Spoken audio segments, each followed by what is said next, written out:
Well, good afternoon, everyone. This is Chris Berger. It's time for a Burger Point.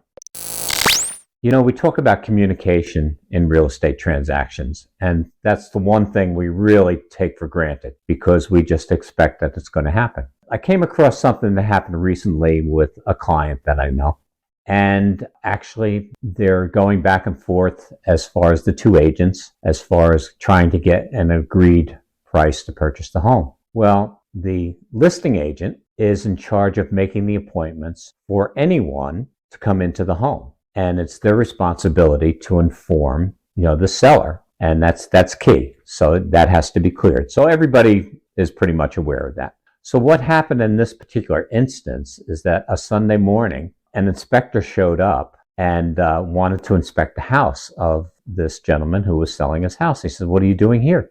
He says, "Well, I'm here to inspect the house." And the homeowner says, I don't have an offer yet. What are you talking about?" Well, in reality, they went around and around. The inspector left. The homeowner had wind that an offer was coming in, but nothing was accepted. So where does all this fault lie? Well, it's up to the listing agent to get to the bottom of it and straighten it out. And once that can be done, cooler heads will prevail, in my opinion, because you don't need to ruffle the transaction at that point, because it really could kill a deal.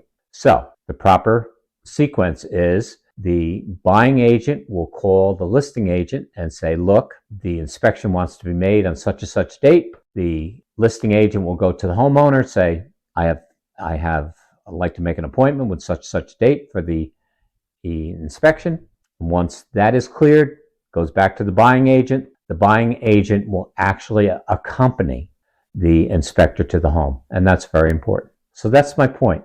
Keep the lines of communication open.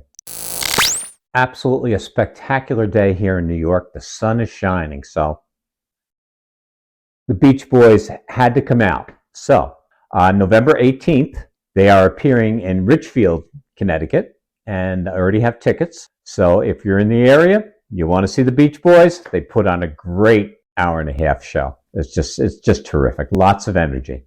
And these old guys can really still sing.